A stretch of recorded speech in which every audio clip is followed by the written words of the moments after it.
Hey, we don't have to tell you, it has been really hot here lately. Long stretches of excessive heat advisories and warnings, even some record breakers. And all of that means is that your AC is probably working double, triple time, right? And driving up that electric bill. And we would all love to cut costs, especially after seeing some of these recent bills. Yeah. That's why Savings Angel and consumer expert Josh Elledge is here now. Yeah. Welcome back, Josh. Yeah, and I'm not even responding to the heat. I'm responding to the bill I just got. Right? And I'm the Savings Angel, like I'm still getting slammed. So yours was a lot more too? Oh, yes, it is. And that's, it's a lovely place to live, but this is just one of the things that we have to contend with here in Central Florida is those heating, or the bills, the electricity bills are just ridiculous during the summer. But there are things we can do. Please That's the good news.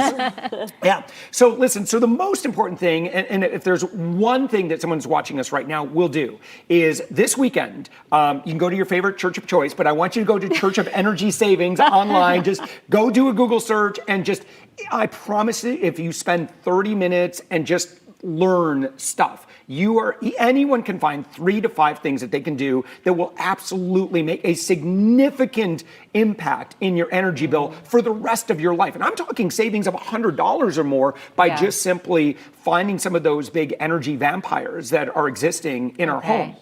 Now, the biggest thing, and this is what we've been talking about, is air conditioning. And so in the summer, what percentage of your total electricity bill do you assume would be impacted by just one item, your central AC unit? What percentage do you think? Over 50.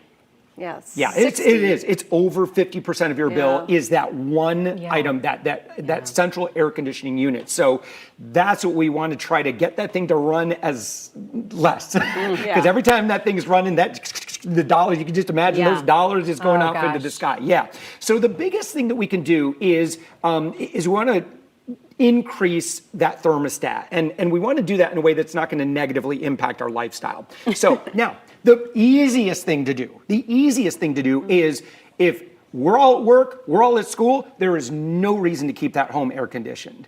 So at the bare minimum, make sure that you're using a programmable and you're setting it and you're programming it, a programmable thermostat, or even better yet, a smart thermostat, simply because let's say the whole family's gone. And your phone, like right now, I'm a big fan of like nerdy smart home stuff. Yeah. But right now, like I have an automation that if all 4 of our iPhones are out of the house, AC's like, oh, they're all gone. So automatically turns it off. Oh, that's so cool. Yeah.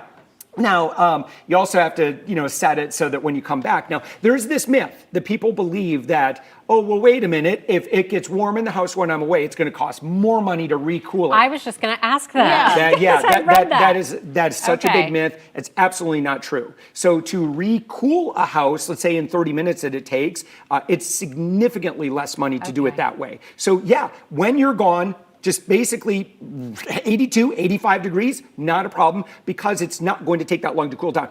Where you use and burn up the most money is trying to maintain that temperature differential. So if it's 95 outside and you're keeping the temperature at 75 on the inside, that's a 20-degree difference. And so you're constantly combating to maintain that difference. Whereas you can flush out all that warm air pretty quickly toward the end of the day when everyone gets back. And Josh, you talked about contacting the power company and they will help you figure out some things you can do to save. Yeah, so there's great programs out there. So number one is contact if it's OUC or Duke or whoever it is, contact them, get a free energy audit, and they will come and they will help you find some of these.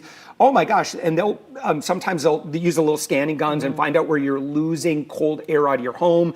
That's another easy one, is to go around and try to find where you might be losing air out the inside of doors, windows, cracks, that sort of thing. Because again, that is money that's just like, you can buy tape, you can buy insulation, you can buy caulking, you can buy things so you don't lose that money constantly.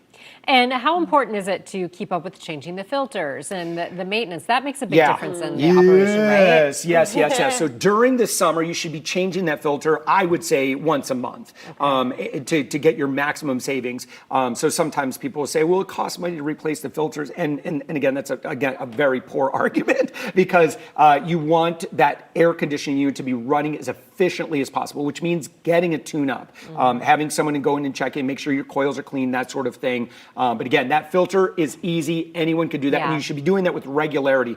If you take it out and if you got, ooh boy, that's really bad, you know that you're going too long. And surprisingly, those really thick filters, unless you have really bad allergies, the thick filters actually make the air conditioner work harder. They can, yeah. So you want to experiment with that, and you know, similarly, another thing that you want to play around. There's a lot of these things you just want to run experiments, right? And if you're kind of the policeman for your home, which I tend to be, doing things like, for example, like your water heater, try turning it down a little bit. 120 is kind of the magic number, but experiment with that. And what I do is turn it down until someone complains. You're like, okay. Because stuff like doing your laundry, you don't have to do it with hot water. True. Like you could do it with cold or warm water. And again, experiment with that and see how it goes for you. But these are all areas where if you start to find a lot of these items, just small things that aren't going to impact your lifestyle a whole lot, they can mean thousands of dollars saved by the end of the year.